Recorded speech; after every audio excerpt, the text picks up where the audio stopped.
Thank you, Mr. President.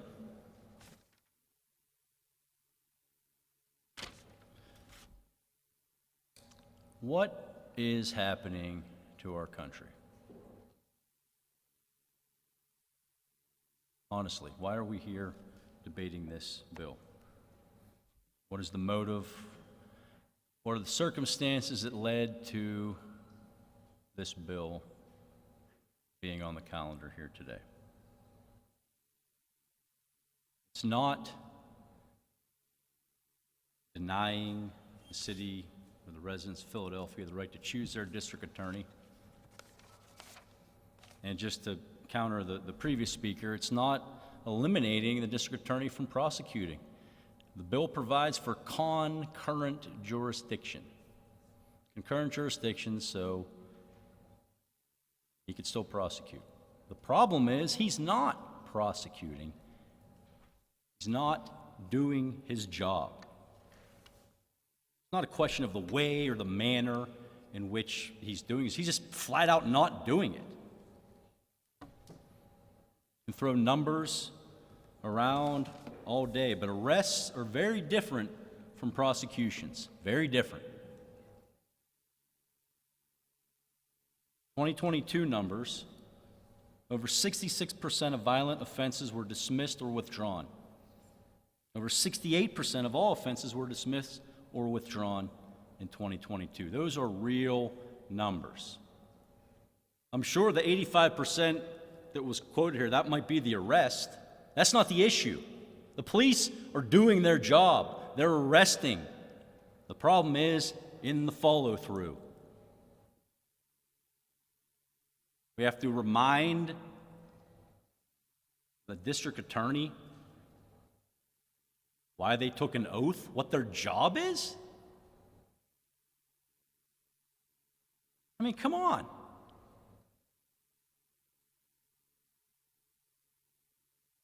Never would have thought getting into politics or being elected to the Senate that you're going to have to stand up and say, well, you're a district attorney, so your job is to enforce the law. You should prosecute people. What is happening in our country? What is happening in our state? It's not an issue of police. No, it is not an issue of police. They're doing their job. I was there firsthand. I saw it. I made mention of this many times before.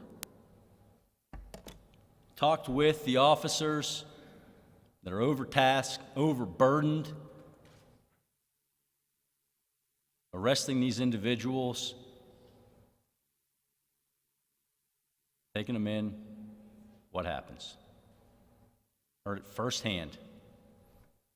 1 foot apart. On SEPTA. It was on a SEPTA car. They told me. Well, it's a revolving door. We take them in. They're out on bail. They're out back on the streets. And then if they do go to court or before a judge or before a magistrate, what happens? The numbers that I cited before, they're withdrawn or dismissed. A lot of talk about a lack of police. No mention that after the hearing that we had last year, Local 234, which was cited here, they increased their wages, hired more officers. They're in the process of hiring more. Again, that's not the issue. The issue is in the follow-through. So yes, I would think that everyone would agree on that. Hey, let's keep people safe. Isn't that a core function of government?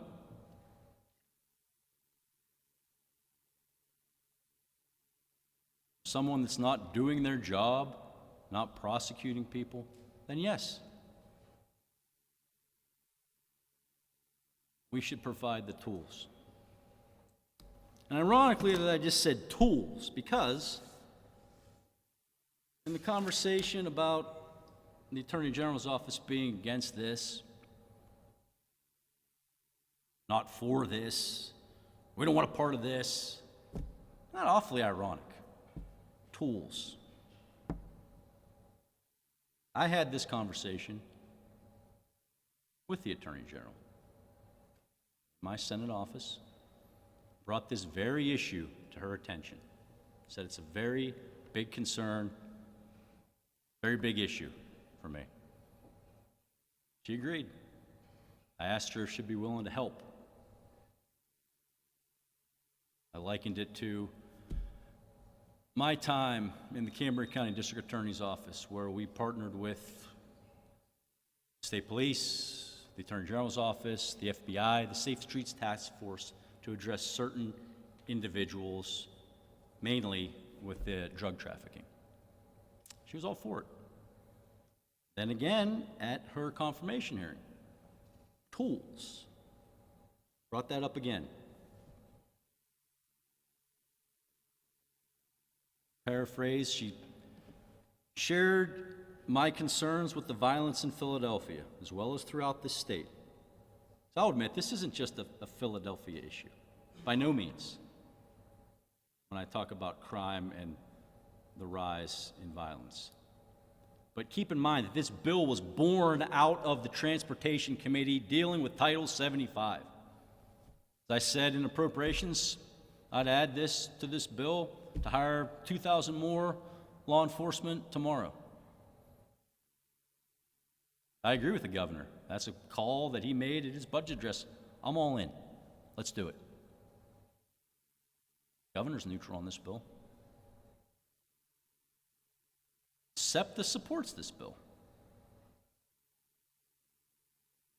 And with respect to the Attorney General, talking about, you share my concerns, what would you do, will you help? Her last two sentences in that committee to me, I'll read it, quote, "So if you're asking me if you gave me more resources and more tools, would I use them? The answer is yes." This is a tool, so I'm quite perplexed as to why they've weighed in against this. And again, it's concurrent jurisdiction. This isn't neglecting that option. And there's a simple remedy for this. No one's talked about, nobody's said anything about. What's the simple remedy? Prosecute these individuals. Nobody wants this? I don't know who you're talking to. Talk to the people that ride SEPTA. Don't talk to the people that ride SEPTA. Talk to the people that don't ride SEPTA anymore and ask them why. Why don't you ride SEPTA anymore? I really don't think you're going to hear an answer from them about their district attorney who they elected. You're going to hear an issue about safety.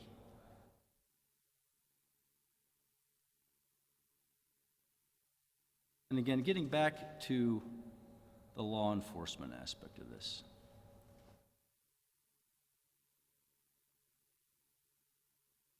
I had different speakers at different points, not just on this floor, but in different committee meetings, saying how this isn't the issue of the prosecutor, this isn't the issue of the district attorney, this is the issue of, we need more police, we can't find police.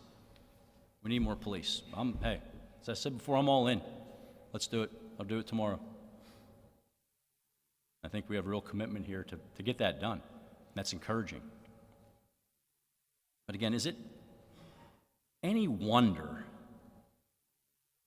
why we don't have more people trying to go into law enforcement? Is it any wonder why the numbers are down at the local, state level?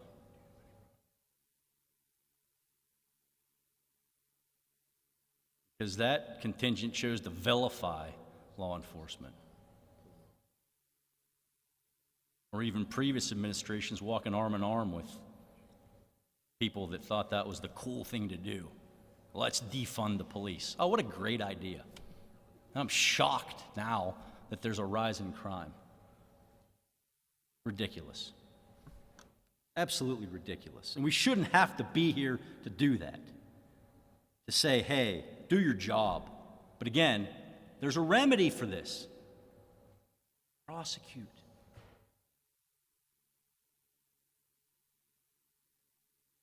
Is nobody hearing the voice of these victims that are being assaulted, raped, murdered, mugged in SEPTA? Anybody? Anybody want to stand up for them?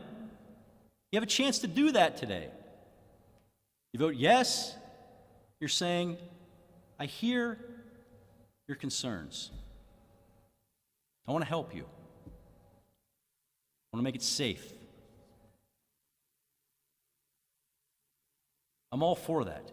A safe transit system which will yield tremendous results, economic activity. You'll get people, have our cities thriving again instead of living in fear. And that's what's happening. We can use semantics. We can talk all over about how it's not. That's what's happening. And again, it's not to single out just Philadelphia. This is the tool that we had through Title 75, which came out of the Transportation Committee. An issue that's across not just our state, but unfortunately, and very sadly, our nation.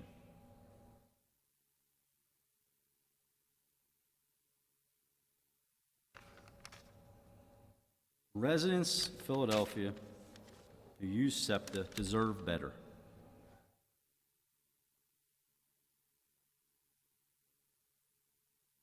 Again, SEPTA supports this. As I said in my comments in appropriations, I don't know the politics of that board. I can just tell you what we were given, that they support it. They've renegotiated a contract with the FOTP for wage increases to draw more people in and to hire more officers. Again, we could hire 5,000 officers just for SEPTA tomorrow. Wouldn't mean a damn thing if we don't have a prosecutor that's willing to step up and do the job that needs done. Ask for an affirmative vote. Thank you, Mr. President. Chair thanks the gentleman and recognizes Senator Street. Mr. President,